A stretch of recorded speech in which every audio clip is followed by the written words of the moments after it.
예, 그,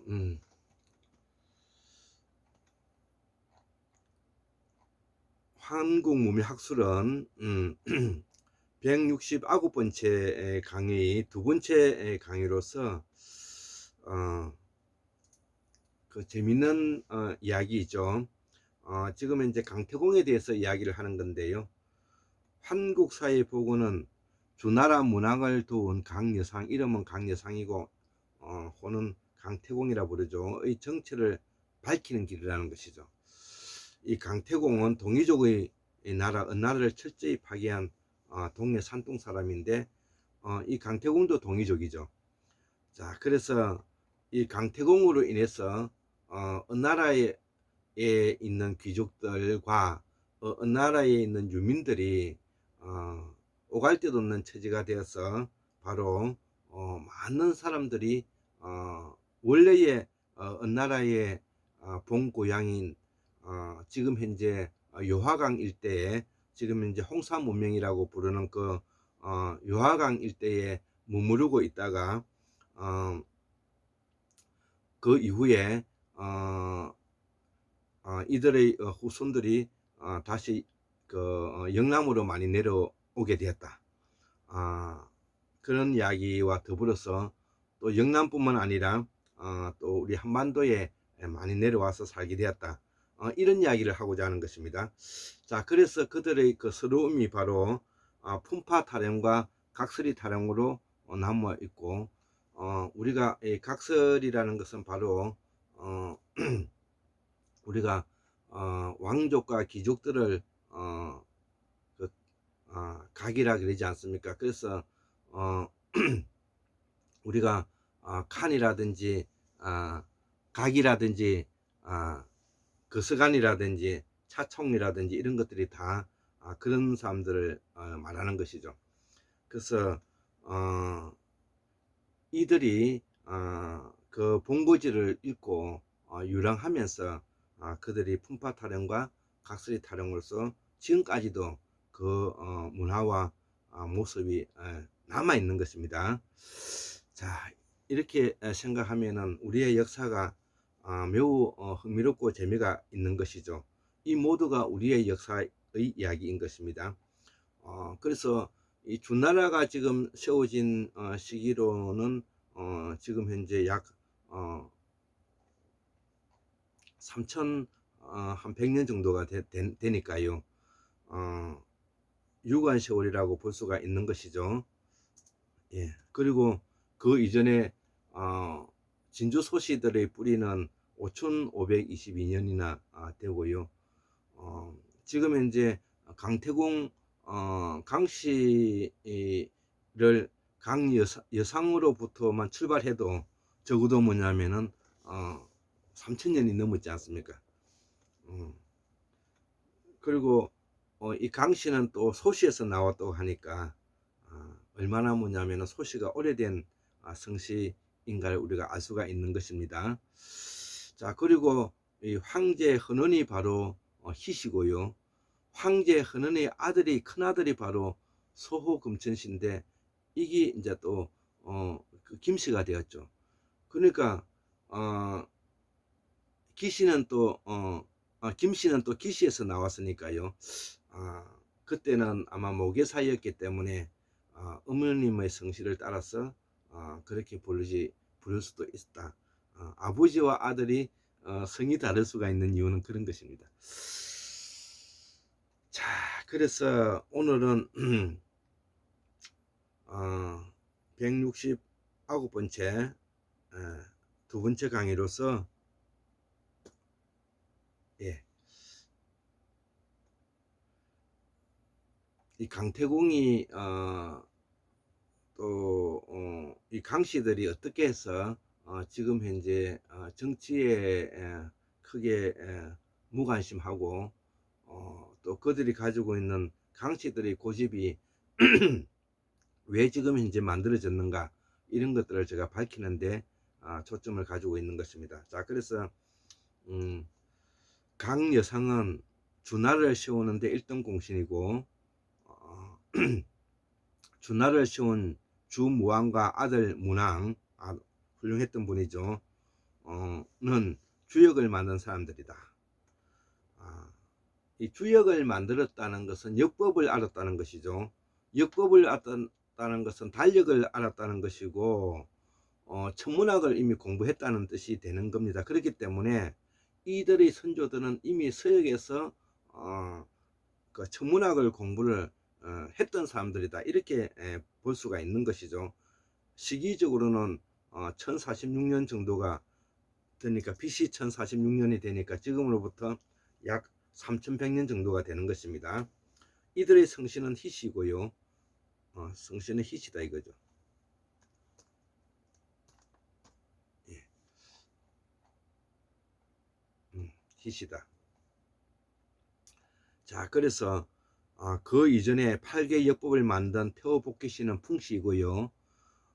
진주 소씨의 족보인 부소보의 석제환인 6대 구원리 환인에서 184대 5523 1대를 30년으로 잡았을 때 말하는 겁니다.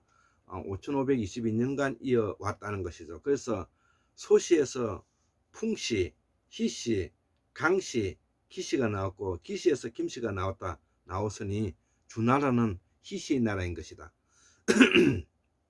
자, 그러면 유전자로는 N형 유전자라고 지금의 흉노계열이라고 말씀을 제가 첫 번째 강의에서 말씀을 드렸습니다. 우리는 이들을 서융이라 부른다는 것이죠. 우리가 남만, 북적, 서융, 동이 이렇게 부르지 않습니까? 이들이 다 뭐냐면은 판찰라스 지방인 파네로 지역인, 지금 현재 히말라야 산에 있는 골륜산과 그 다음에 타클라마칸 사막의 이북에 있는 천산 남로를 따라서 있는 지역에 우리의 상고사의 부도지에 설명이 되어 있듯이 우리의 역사가 시작되었다는 것입니다.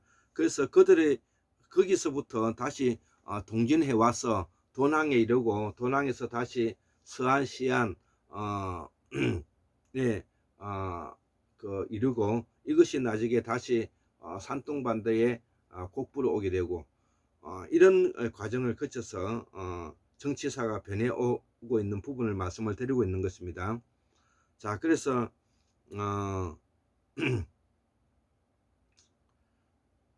주나라는 희씨의 나라이다.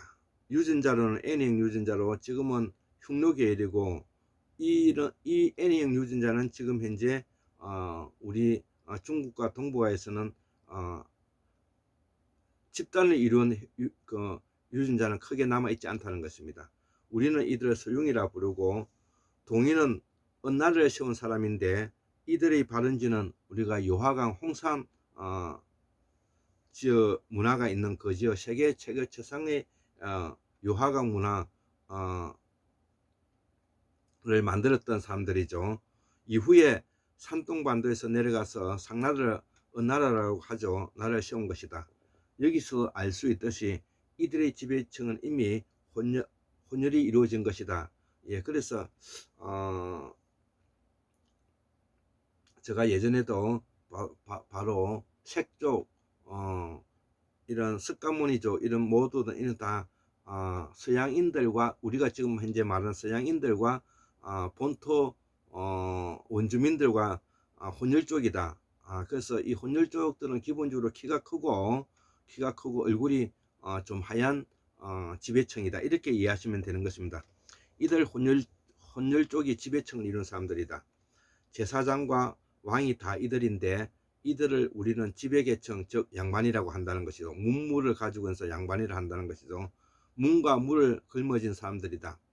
이후에 선비족이 바로 그들이고, 이들이 이후 수천 년간 왕노릇을 했다는 것이죠. 일본에까지, 오키나와에까지, 지금 베트남에까지 다 갔던 사람들입니다. 이들이 이후 수천 년간 왕노릇을 했다는 것이죠. 자, 여기에 예전에 대부라고 불렸고, 그 다음에 과거 시대 때는 사대부라 불렸는데, 문자 권력을 가지고 권력을 독점했으며 봉건제의 중앙집권화 방식이 통치 방식이었다는 것이죠. 그를 전제 왕권국가라고 말합니다. 즉 동이족 출신은 강여상, 강태공이 준하를 도운 것은 이미 그 당시에 지배층의 기득권인 은나라 그가 이미 망해가는 입장이었고, 이미 대부와 사대부라 하더라도 이들은 이미 지배층을 이루고 있다는 것이죠.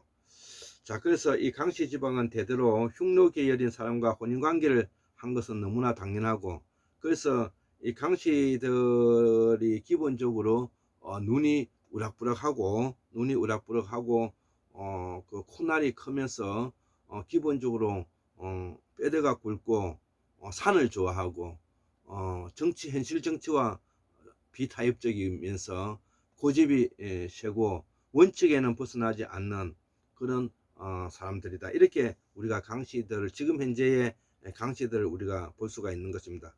그 이후에 동이족은 주나라 흉노에 밀려서 한반도까지 몰려왔는데, 이 한반도까지 몰려오면서 그 서러움을 표현한 것이 각설이 타령과 품파 타령이다. 이렇게 제가 설명을 했죠.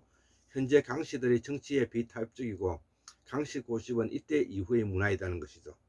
은나라 후손인 귀족들이 같은 은나라 출신인 강여상, 강태공의 출세에 반기를 들고 고립시킨 결과이라는 것이죠. 그래서 이 강씨들에 대한 원망이 이 강씨들이 기본적으로 현실 정치에 참여하지 않는 부분들이 있어서 이들이 저항하고 방어 기제로서 뭐냐면은 강씨 고집이 원칙을 고수하면서 살아가는 하나의 문화를 만들고 있다. 이것이 제가 지금까지 연구한 소시들, 강씨들의 그런 그 문화적인 부분이다. 이렇게 제가 설명할 수가 있고요. 이후 이들의 후손은 현실 정치에서는 멀어져 갔다고 보여지고, 비록 은나라 후손이지만 준나라를 도운 것은 이미 은나라의 멸망을 초래한 일이었는데, 그러나 일종의 이거 역성혁명이었는데 어쨌든 강태공은 그렇게 많은 비난을 받고 있는 부분이 있다는 것이죠. 그래서 준하를 세운 성시도 희시기에 같은 우리 황구의 역사인데, 이후 강여상, 강태공은 제나라 봉으로 재워졌고, 이 제나라가 바로 지금 현재 산둥반도 곡부 이 지역이 있고 은나라의 원래 수도였던 부분들이 있어서 여기가 문화가 매우 높고, 지금 현재 백제 문화가 높은 것은 이 이유 때문에 그렇다는 것이죠. 그래서 이 백제 문화는 세계 최고 재상의 문화 강국을 가지고 있기 때문에 앞으로 백제 문화를 우리가 복원시켜야 되는 이유는 바로 강태공을 다시 되살려야 되고, 강태공의 제나라를 다시 되살려야만이 이 문화를 복원할 수가 있다. 이것이 저희 생각이라는 것입니다. 자, 이후에 이들이 백제의 뿌리 역할을 했다고 보여지고, 우리는 백제라는 나라와 백제를 운영한 지배층을 우리가 구분하지 않는다는 것이죠. 자, 그래서 나는 지금까지 상고사를 공부하면서 이들에 의해 건색국가가 되기 전에 청나라는 신의 혁명으로 1911년에 멸망했고, 조선은 1910년에 멸망했는데까지 지배층을 이룬 양반계급이다. 이렇게 보여진다는 것이죠. 태고사 때부터 대부라고 부르고 나중에 과거제도 때는 사대부라고 불렸는데, 이 과객급제자들도 당연히 대부의 후손들이 많기 때문에 한국의 민주화는 이들로부터 우리가 이제 혁파해 가야 된다는 것이죠. 현재 한국의 기득권의 문제도 바로 과거에 나라가 혼란스럽고 분단국가 이후에 엘리트 중심으로 국가를 운영하다가 보니까 각종 고시제도에 특혜를 많이 주고, 그들이 관료와 학계와 그리고 육사와 군인, 경찰대까지 이렇게 특혜를 주면서 이들이 하나의 카르텔을 이루어 가지고 한국의 민주화를 방해하는 제1 적대 세력이 되어 있다.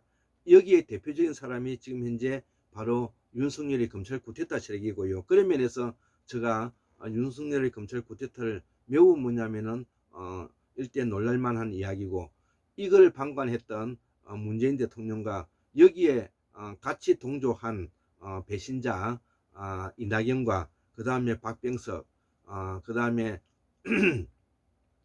전해철이라든지, 그 다음에 진보를 자청하면서 진보적인 심상정이 같은 사람들이 민주화를 말아먹은 오대책이라고 제가 말씀드렸던 이유가 바로 그런 것입니다.